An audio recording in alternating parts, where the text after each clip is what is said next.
விகசித் பாரத் யாத்ரா சங்கல்ப் யாத்ரா அப்படிங்கும்போது 2047 பாரத நாடு நல்ல முன்னேற்றம் அடைந்த ஒரு நாடாக வேண்டும் என்ற ஒரு குறிக்கோளுடன் பாரத பிரதமர் நரேந்திர மோடி அவர்கள்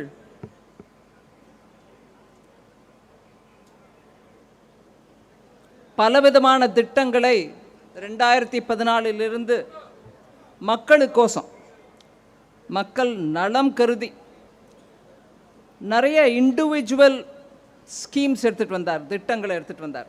அதாவது மக்களுக்கு பேசிக்காக அவங்க வீட்டில் கிடைக்க வேண்டிய குடிநீர், நல்ல வீட்டு வரைக்கும் இருக்கக்கூடிய சாலை, வயலில் அவங்க உற்பத்தி பண்ணக்கூடிய தானியங்களை வெளியில் எடுத்துகிட்டு வந்து மார்க்கெட்டுக்கு எடுத்துகிட்டு போகிறதுக்கு வசதி, அப்படியாக நிறையா ஸ்கீம்ஸ். அவங்க ஹெல்த் நல்லா இருக்கணும்னு ஆயுஷ்மான் பாரத் அப்படிலாம் திட்டம்.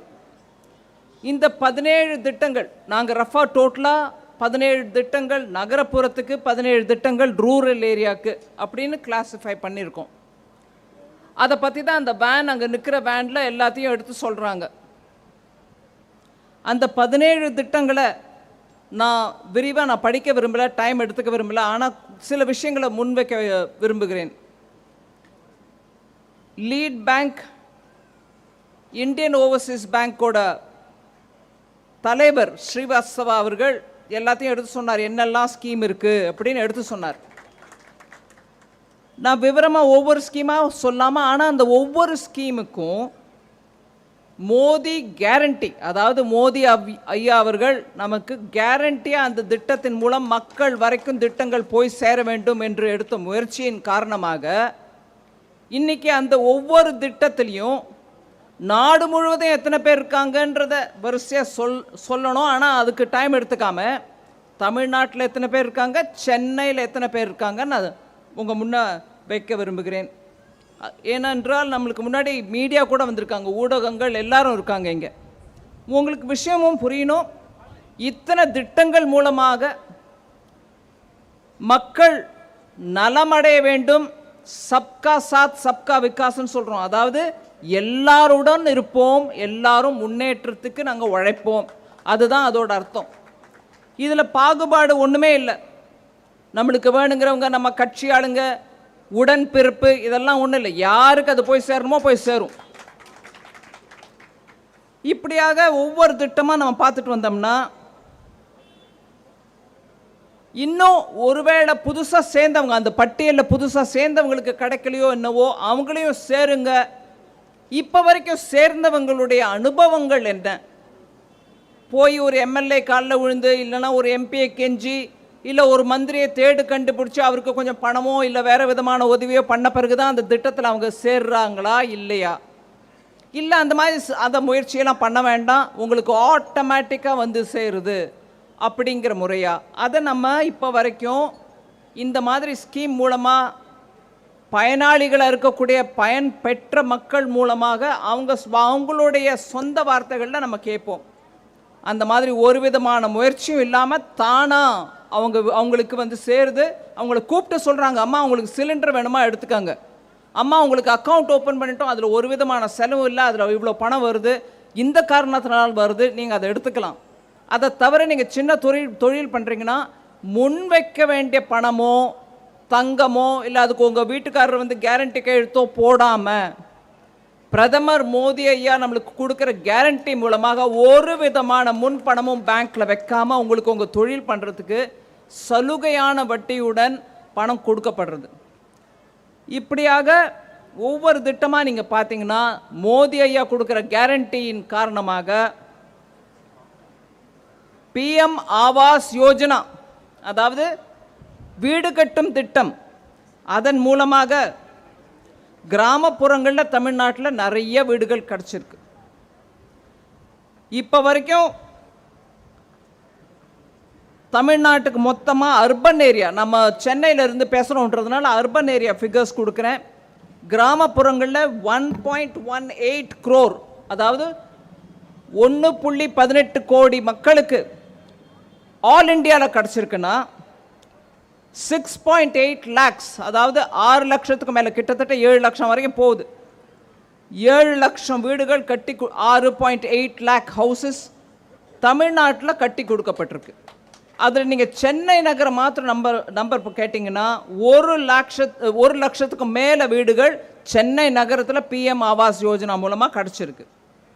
அதே மாதிரி பிஎம் ஆவாஸ் ரெண்டையும் rural area plus urban area எல்லாத்தையும் சேர்த்து போட்டால் கூட சென்னை நகரத்தில் மாற்றுமே 1.5 லட்சம் வரைக்கும் நம்பர் போயிருக்கு.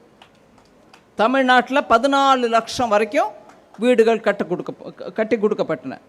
இதே மாதிரி ஸ்வச்ச பாரத் அபியான், அதில் டாய்லெட்ஸ் கட்டி கொடுக்கறது, மக்களுக்கு கழிப்பு வசதி, கழிப்பிடம் இருக்கணுன்றதுனால கட்டி கொடுக்கப்பட்டது. அது அர்பன் டிஸ்ட்ரிக்ட்ஸ்லாம் டேட்டா இல்லை நம்மக்கிட்ட. ரூரல் ஏரியாஸில் மாத்திரம் டாய்லெட்ஸ் கட்டி கொடுத்தது தமிழ்நாட்டில் மொத்தமாக 5.23 லட்சம், 5 லட்சத்துக்கு மேலே வீடு டாய்லெட்ஸ் வீட்டில் இருக்கக்கூடியவங்களுக்கு அவங்களுக்கு தனிப்பட்ட டாய்லெட் கட்டி கொடுக்குற முயற்சி நடந்துச்சு. இதில் சென்னை நகரத்தில் அர்பன் ஏரியாவில் 6751 வீடுகளில் டாய்லெட் கட்டி கொடுக்கப்பட்டன. அதே மாதிரி ஆயுஷ்மான் பாரத் சென்னை நகரத்தில் மாத்திரம் 6341 பெனிஃபிஷரிஸ் இருக்காங்க, பயனடைஞ்சிருக்காங்க ஆயுஷ்மான் பாரத் கார்டு மூலமாக. அதாவது என்ன திட்டம் அது? நீங்கள் ஹாஸ்பிட்டலில் போய் முன்பணம் கட்ட வேண்டாம், பணம் கட்ட வேண்டாம், பேப்பர் ப்ரூஃப் பண்ணி நான் இந்த வீட்டில் இருக்கிறேன், என் அட்ரஸ் இது, என் நம்பர் இதுன்னு சொல்ல தேவையில்லை. அந்த ஆயுஷ்மான் பாரத் கார்டு உங்கள் கையில் இருந்துருச்சுன்னா ஒரு விதமான தொல்லை இல்லாமல் அந்த எம்பேனல் ஹாஸ்பிட்டலில் போய் நீங்கள் 5 லட்சத்துக்கு வரைக்கும் ஒரு வருஷத்தில் ட்ரீட்மெண்ட் எடுத்துக்கலாம். இதுவும் மோடி கேரண்டியில் ஒன்று. அதே மாதிரி உஜ்வலா சிலிண்டர்ஸ், உங்கள் வீட்டில் புகை இல்லாமல், கறி உபயோகப்படுத்தாமல், நிலக்கரி உபயோகப்படுத்தாமல், இல்லை விறகு வாங்கிட்டு வந்து சமைக்கிறதுக்கு உபயோகப்படுத்தாமல் சிலிண்டர் உங்கள் எல்லாருக்கும் கிடைக்கணுன்றது உஜ்வலா சிலிண்டர்ஸ். சென்னை நகரத்தில் 30,278 பேருக்கு உஜ்வலா சிலிண்டர் கொடுக்கப்பட்டிருக்கு சென்னையில் மாத்திரம். தமிழ்நாட்டில் 37 லட்சத்துக்கும் மேலேயே நம்பர் இருக்குது. அவங்க எல்லாருக்கும் உஜ்வலா சிலிண்டர் மத்திய அரசின் மூலமாக, மோடி கேரண்டி மூலமாக கொடுக்கப்பட்டிருக்கிறது. இப்படி தான் பிஎம் கரீப் கல்யாண் அன்ன யோஜனா, அதாவது கோவிட் சமயத்துலேருந்து மக்களுக்கு இலவச ரேஷன் கொடுக்கறது. ரேஷன் கடைக்கு போய் நீங்கள் வாங்க போகும்போது பணம் கொடுக்க தேவையில்லை, மொத்தம் எல்லாமே ஃப்ரீ. இதில் தமிழ்நாடு அரசு கூட செலவழிக்க தேவையில்லை. எஃப்சிஐ கோடவுன்லேருந்து அவங்க லாரியில் வச்சுக்கிட்டு லாரியிலேருந்து ரேஷன் கடைக்கு வரைக்கும் எடுத்துகிட்டு வரதுக்கு முன்னெல்லாம் ஸ்டேட் கவர்மெண்ட் செலவு பண்ணிச்சு. இப்போ அந்த செலவு கூட மத்திய அரசு ஏற்றுக்கிட்டு 1 பைசா ஸ்டேட் கவர்மெண்ட் கொடுக்க தேவையில்லை, மக்களும் கொடுக்க தேவையில்லைன்ற அந்த இதில் ஃபுட் செக்யூரிட்டி, அதாவது பிஎம் கரீப் கல்யாண் அன்ன யோஜனா, ஏழை மக்களுக்கு இலவச உணவுப் பொருட்களை வழங்கும், அதாவது அரிசி பருப்பு வழங்கக்கூடிய திட்டத்தில் சென்னை நகரத்தில் மாத்திரம் 25.7 லட்சம் மக்கள் இருக்காங்க, அவங்க பயனடைகிறாங்க. தமிழ்நாட்டில் 3.64 கோடி மக்கள், 3.64 கோடி மக்கள் இருக்காங்க. இப்படி பார்த்தீங்கன்னா ஜன்தன் அக்கௌண்ட், ஏழை மக்களுக்கு அவங்க பேங்க்கை சர்வீஸ் பண்ணிக்கிட்டு பேங்க்கில் அக்கௌண்ட் வச்சு 0 பேலன்ஸ் அக்கௌண்ட்டாக இருந்தால் கூட அக்கௌண்ட் ஓப்பன் பண்ணுங்கள், நீங்கள் ஓப்பன் பண்ண பிறகு அதுக்கு நாங்கள் பணம் போட முடியும். உங்களுக்கு சிலிண்டருக்கு வர வேண்டிய மானியமாக இருக்கலாம், இல்லை வேறு விதமான மானியமாக இருக்கலாம், உங்களுக்கு அக்கௌண்ட் இருந்தால் தானே முடியும்னு சொல்லி சென்னை நகரத்தில் மாத்திரம் 9 லட்சம் மக்கள், 9.25 lakh மக்களுக்கு ஜன்தன் அக்கௌண்ட், ஏழை மக்களுடைய பேங்க் அக்கௌண்ட் ஓப்பன் ஆகிருக்கு. தமிழ்நாடு முழுவதும் கணக்கு எடுத்திங்கன்னா 1.5 crores, 1.5 கோடி ஜனங்களுக்கு அக்கௌண்ட் ஃப்ரீயாக ஓப்பன் பண்ணப்பட்டிருக்கு. அது ஜன்தன் அக்கௌண்ட். அந்த அக்கௌண்ட்டில் மக்களுக்கு கிடைக்க வேண்டிய மானியம் டைரெக்டாக வந்துட்டுருக்கு. இது தவிர தமிழ்நாட்டில் 70,000 டச் பாயிண்ட்ஸ், அதாவது பேங்க்காவது இருக்கும், இல்லை பேங்கிங் கரஸ்பாண்டண்ட்டாவது இருப்பாங்க. அங்கே 70,000 பிளேசஸில் பேங்க்ஸ் இருக்குது, இல்லை டச் பாயிண்ட் பேங்கிங் கரஸ்பாண்டன்ட் இருக்காங்க. ஸோ உங்களுக்கு எங்கெங்கேயோ தேடிட்டு போனோம், இல்லை ஏடிஎம் ஒர்க் பண்ணலை, எங்கெங்கே நாங்கள் போய் காசு எடுக்கிறது அப்படின்னு பேச்சுக்கே இடம் இல்லை.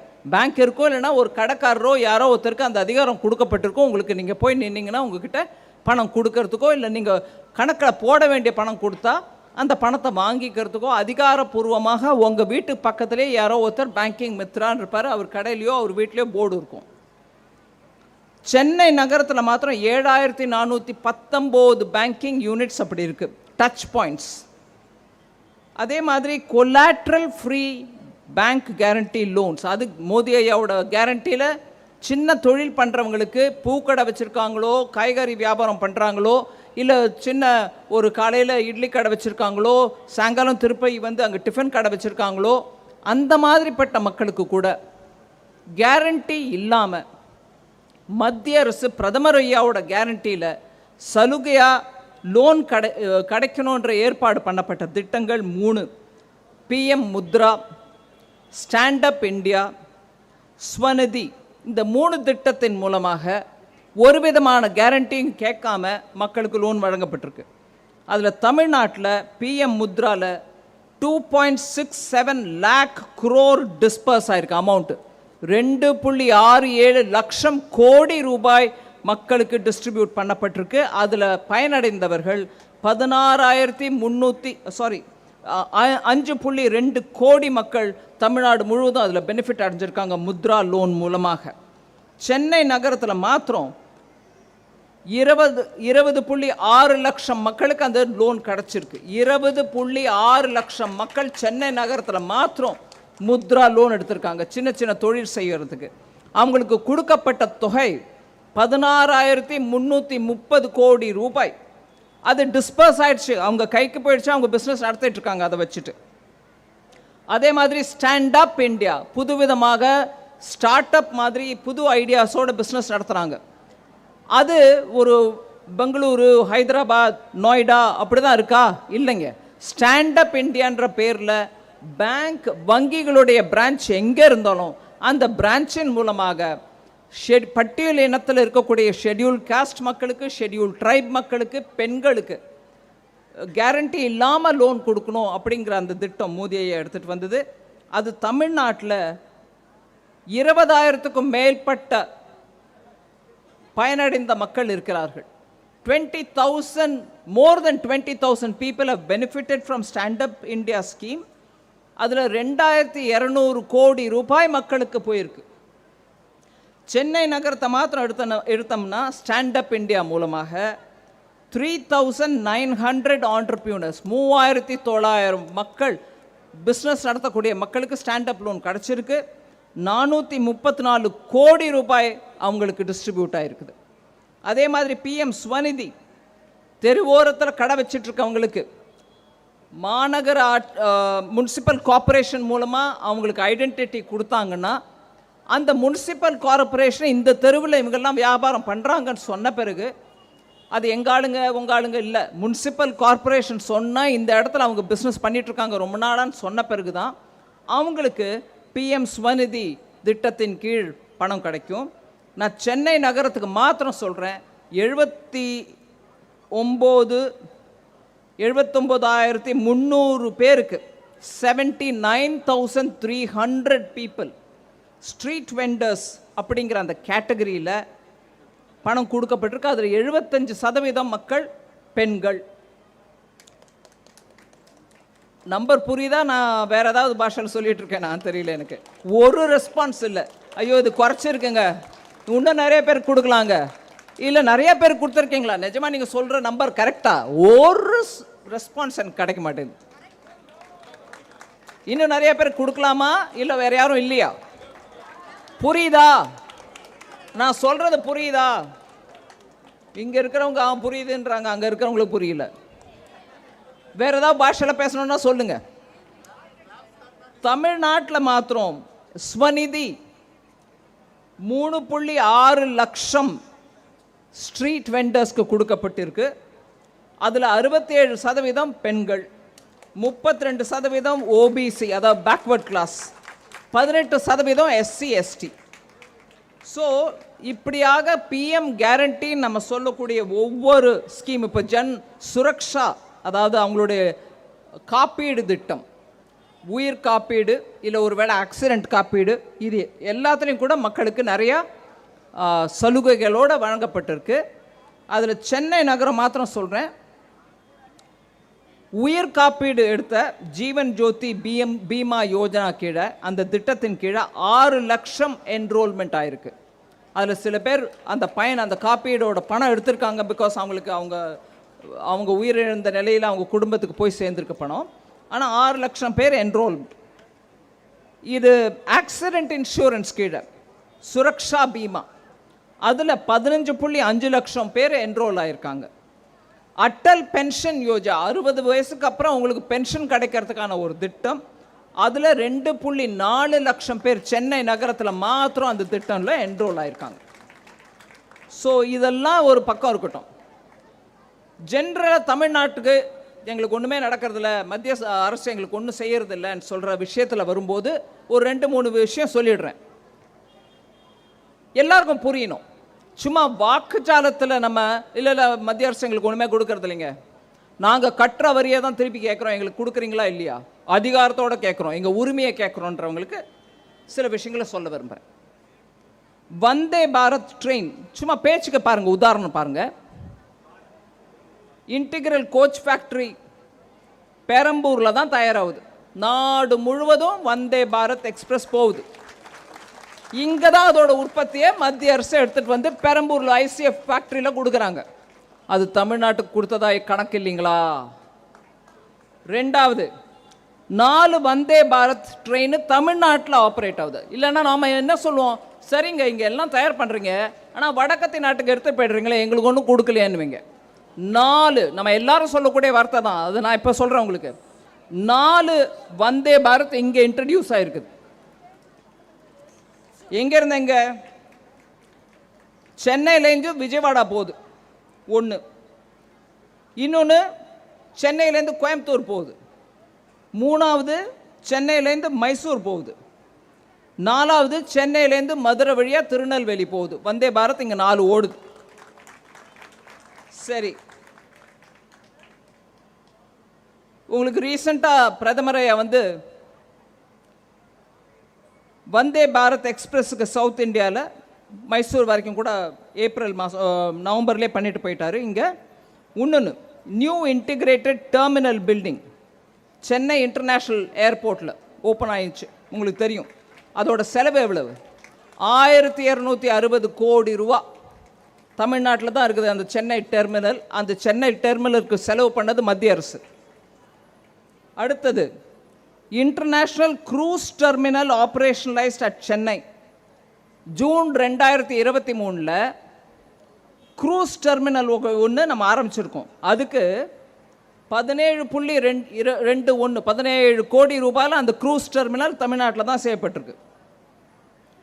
அதை தவிர 2014 கணக்கு எடுத்திங்கன்னா சென்னை மெட்ரோ 54.1 கிலோமீட்டர் தூரத்துக்கு கட்டப்பட்டிருக்கு, ஆப்ரேஷனல் ஆகிருக்கு, வண்டி ஓடுது. அதை தவிர 118.9 கிலோமீட்டருக்கு மெட்ரோ இன்னும் கட்டிக்கிட்டு இருக்கோம். ஸோ மொத்தமாக அது கம்ப்ளீட் ஆயிடுச்சுன்னா உங்களுக்கு கிட்டத்தட்ட 170 கிலோமீட்டருக்கு தமிழ்நாட்டில் 2014 கட்டப்பட்ட மெட்ரோ ரயில் ஓடும். இது மத்திய அரசு தான் பண்ணுது.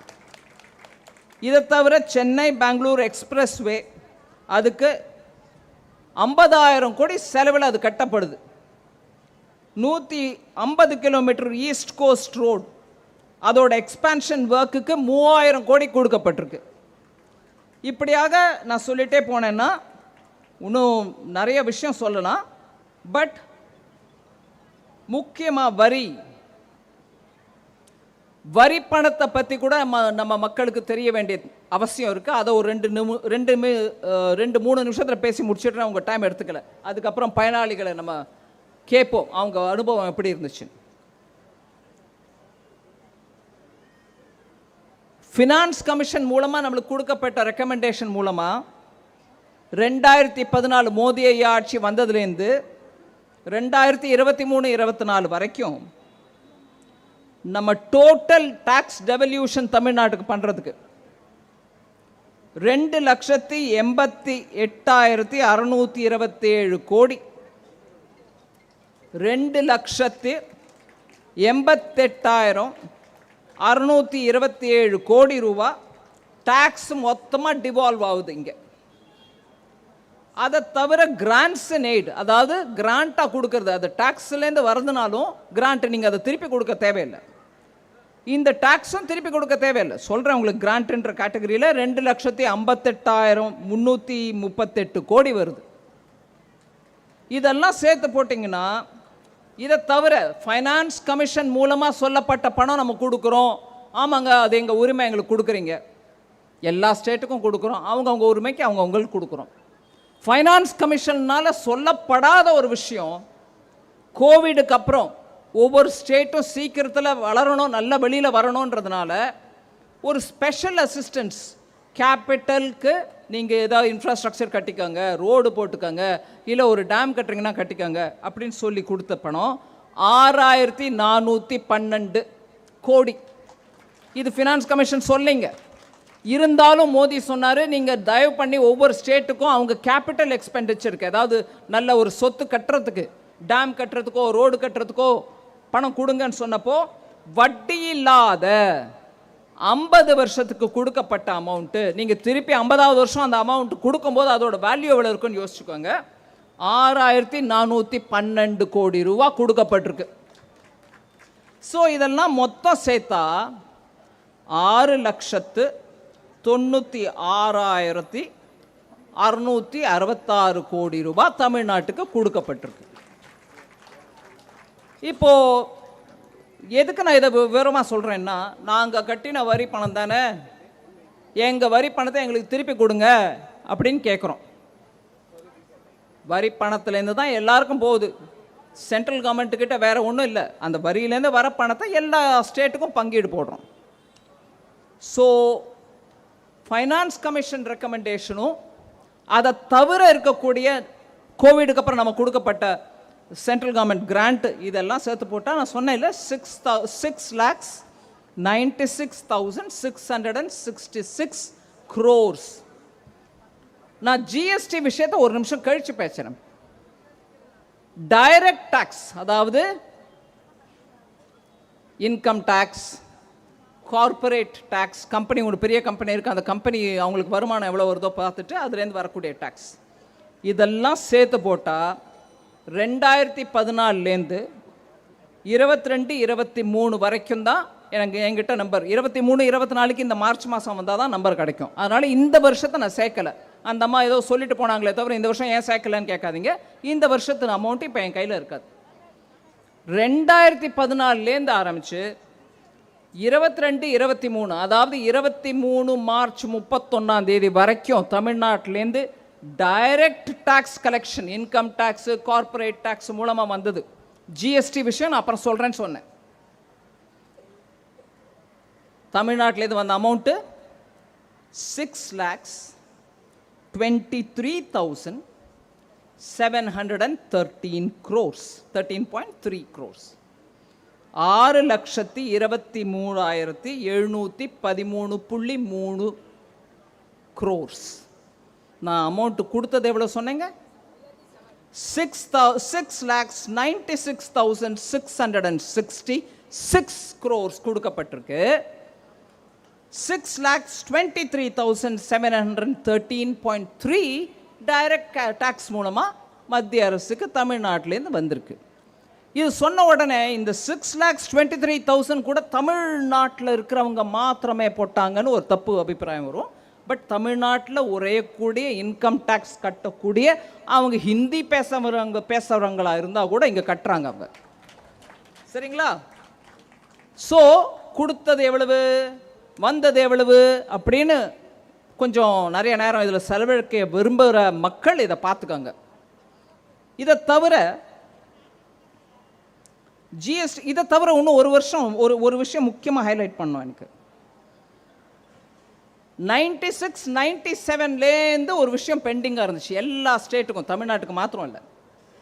அதை மோடி ஐயா சொன்னார், ஏன் அவ்வளோ நாளாக வெயிட் பண்ணுதோ அதை ஏன் கிளியர் பண்ணல. 96-97லேருந்து, அதுக்கப்புறம் யூபிஏ ஆட்சி இருந்துச்சு, UPA 1 வந்துச்சு, UPA 2 வந்துச்சு. அதில் சில கட்சிகள் தோழமை கட்சி இருந்தாங்க, சில பேர் தோழமை இல்லாதவங்க இருந்தாங்க. எங்கேயும் எப்பவும் அதை தீர்த்து வைக்கிறதுக்கான முயற்சி நடக்கலை. மோடி ஐயா வந்து 21ல் அதை தீர்த்து வைங்கன்னு சொன்னதன் காரணமாக கிட்டத்தட்ட 81,645 கோடி ரூபாய் செட்டில்மெண்ட் ஆச்சு, எல்லா ஸ்டேட்டையும் சேர்த்து போட்டு. அதில் தமிழ்நாட்டுக்கு வந்த பங்கு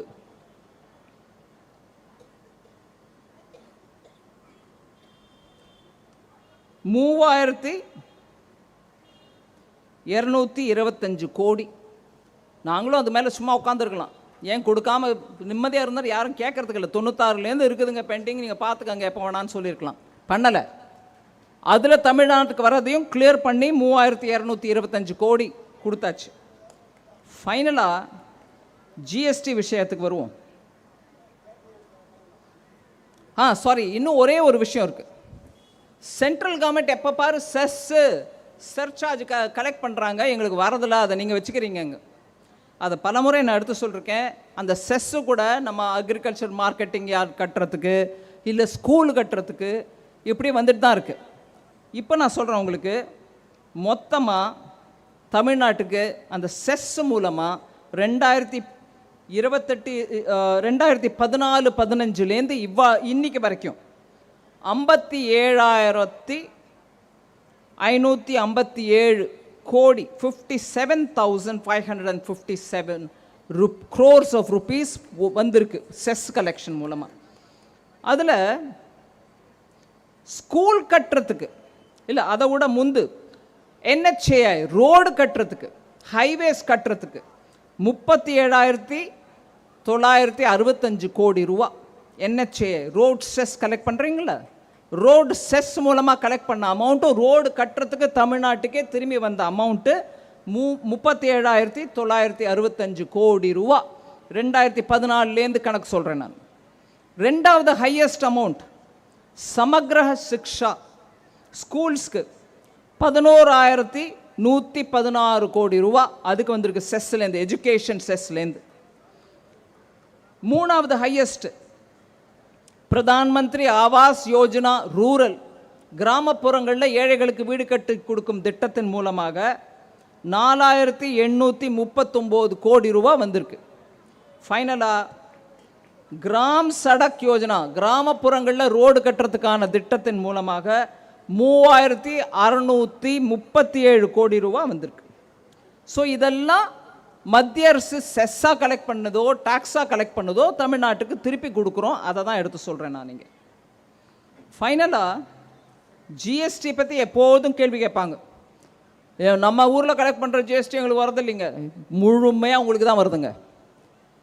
ஸ்டேட் எஸ்ஜிஎஸ்டி அப்படிங்கிறோம், எஸ்ஜிஎஸ்டி அது 100க்கு 100 உங்கள் கைக்கு தான் போகுது. உதாரணத்துக்கு சொல்கிறேன், 2022-23 மார்ச் 31, 2023 வரைக்குமான அந்த 12 மாதத்துக்குரிய கணக்கு பாருங்கள். எஸ்ஜிஎஸ்டி 36,353.12 கோடி. Am I right? 36,353. Central IGST அதில் கிட்டத்தட்ட 50% சென்டருக்கு 50% ஸ்டேட்டுக்கு. அதில் 32,611.92. சென்ட்ரல் ஜிஎஸ்டி, ஸ்டேட் ஜிஎஸ்டி எவ்வளோ சொன்னாங்க? 36,353. சென்ட்ரல் ஜிஎஸ்டி எவ்வளோங்க? 27,360.95. அந்த சென்ட்ரல் ஜிஎஸ்டியும் சென்டருக்கு வந்த பிறகு அதுவும் அதுலேருந்து 41% உங்களுக்கு போகுது. ஸோ எல்லா ஸ்டேட்டுக்கும் அவங்க கலெக்ட் பண்ணுற எஸ்ஜிஎஸ்டி அவங்களோட 100%, ஐஜிஎஸ்டி 2 ஸ்டேட்டுக்கு நடுவில் இருக்கிற அமௌண்ட்டு அதில் கிட்டத்தட்ட 50-50 ஷேர். சென்டருக்கோசம் கலெக்ட் பண்ணப்படுற சென்ட்ரல் ஜிஎஸ்டி அதுலேயுமே உங்களுக்கு 41%, 42% வந்துடுது. ஸோ இந்த பணத்தை வச்சுக்கிட்டு சென்ட்ரல் கவர்மெண்ட் ஒன்றும் பண்ணுறதில்ல, உங்களுக்கு தான் டைரெக்டாக போகுது. எங்களுக்கு வர பணம் கூட உங்களுக்கு எப்படி வருதுன்றதை, உங்களுக்குன்னா நம்ம எல்லாருக்கும் ஒவ்வொரு ஸ்டேட்டுக்கும் எப்படி வருதுன்றதை எடுத்து விளக்கமாக சொல்கிறேன். மெதுவாக நீங்கள் உங்கள் பென்சிலை வச்சுக்காங்க, பேப்பரை வச்சுக்காங்க, வீட்டில் போங்க, கால்குலேட் பண்ணுங்கள். சென்ட்ரல் கவர்மெண்ட் எவ்வளோ நம்ம டேக்ஸ், தமிழ்நாட்டிலேருந்து போகிற டேக்ஸை எவ்வளோ எடுத்துக்கிறாங்க, நம்மளுக்கு ஒன்றுமே திருப்பி கொடுக்காம உட்காந்துருக்காங்க அப்படிங்கிற விஷயத்தில் இன்னும் கேள்வி கேட்க விரும்பினா தாராளமாக கேளுங்க. பட் ஒரே ஒரு விஷயந்தான், இதெல்லாம் நிர்ணயப்படுறது டைரக்ட் டேக்ஸில் எவ்வளோ பேர் எவ்வளோ எந்த ஸ்டேட்டுக்கு எவ்வளோ போனோன்றதெல்லாம் is given by the finance commission. ஏதோ தமிழ்நாட்டின் மேலே விரோத மனப்பான்மையுடன் உங்களுக்கு வர வேண்டிய பணம் இல்லை கேரளாவுக்கு போக வேண்டிய பணம் நாங்கள் கொடுக்காம வச்சுக்கலைங்க. மாசாந்திரம் அந்தந்த டேட்டில் போக வேண்டிய பணம் அந்தந்த ஸ்டேட்டுக்கு போகுது. அதை தவிர சில நாட்களில் சில மாதங்களில் அடுத்த மாதம் கொடுக்க வேண்டியதை முன்னாடியே கொடுத்துட்றோம். இந்த மாதம் ஐயோ கிறிஸ்மஸ்க்கு செலவே இருக்குமே, தீபாவளிக்கு செலவு இருக்குமே, இப்போ பொங்கலுக்கு செலவு இருக்குமே முன்னாடியே கொடுத்துட்றோம். டிசம்பர்லேயும் அப்படிப்பட்ட ஒரு அட்வான்ஸ் பேமெண்ட் கொடுக்கப்பட்டது. இதுக்கு முன்னாடி 3 முறை நானே கொடுத்துருக்கேன், எனக்கு தெரிஞ்சு நல்லா ஞாபகம் இருக்குது. அதனால் மோடி கேரண்டி அப்படின்ற ஸ்கீம் மூலமாக நம்ம எடுத்துகிட்டு வரக்கூடிய திட்டங்கள் ஏழைகளுக்கு போய் சேரணும். அதன் காரணமாக இந்த வேன் மூலமாக நம்ம ஒவ்வொரு ஊருக்காக போயிட்டுருக்கோம், ஒவ்வொரு கிராம பஞ்சாயத்துக்கு போகிறோம், நகர் அர்பன் பாடி செலக்டட் அர்பன் பாடிஸ்க்கு போயிட்டுருக்கோம். இந்த திட்டங்களில் இன்னும் சேராத மக்கள் இருந்து சேர விரும்பினா இந்த வேன் வரும்போது அந்தந்த அதிகாரிகள்கிட்ட நீங்கள் சொன்னீங்கன்னா உங்கள் பேர் சேர்க்கப்படும். இதெல்லாம் சரிங்க எங்களுக்கு கிடைக்கலையே அப்படின்னு சொல்கிறவங்க தயவு பண்ணி முன்னுக்கு வந்து அந்த பேரை கொடுங்க. ஒரு காலகட்டத்துக்குள்ளே ஒரு 10 நாளோ 15 நாளைக்குள்ளவோ அவங்க உங்ககிட்ட வந்து அந்த திட்டத்தின் பயனை உங்களுக்கு சேர்ப்பிப்பாங்க. இதனால தான் இன்றைக்கி இந்த கூட்டம் கூட்டப்பட்டிருக்கிறது. இந்த வாய்ப்பை நான் எடுத்துக்கிட்டு நிறைய விஷயம் சொன்னேன். அம்மா நிவாரண நிதி கிடைக்கும், கிடைக்குமா கிடைக்கும். நீங்கள் கீழ் வீட்டில் இல்லை, நீங்களும் இருக்கீங்க, இன்னும் நிறைய பேர் இருக்காங்க, அவங்க எல்லாருக்கும் சேர்த்து போட்டு கொடுப்போம். என்னங்க அப்படிங்களா? உங்கள் விவரம் யாருக்கோ கொடுங்க பார்ப்போம். ஏன் உங்களுக்கு மாத்திரம் வரல, மீது எல்லாருக்கும் வந்துடுச்சுன்னு? சரிங்க, ரொம்ப நல்லது. அதான் நீங்கள் சொல்கிறது உங்கள் கஷ்டம் எனக்கு புரியுது. விவரத்தை கொடுங்க, உங்களுக்கு ஏன் கிடைக்கலன்றதை பார்ப்போம். நீங்கள் உங்கள் ஒருத்தருக்கு மாத்திரம் ஏன் கிடைக்கல அப்படின்றத கேட்டு பார்ப்போம். சரிங்களா? இந்த வாய்ப்பை அளித்ததுக்கு உங்கள் எல்லாருக்கும் நன்றி. பொறுமையாக கேட்டுக்கிட்டீங்க. எவ்வளோ விஷயம் என்னால் புரிய வைக்க முடிஞ்சிச்சோ முயற்சி செஞ்சேன். தேங்க்யூ. மேலும் புதிய தகவல் மற்றும் உண்மையான பின்னணிகளை அறிய மறக்காமல் TN News 24 டிஜிட்டல் பக்கத்தை லைக் மற்றும் சப்ஸ்கிரைப் செய்து கொள்ளவும்.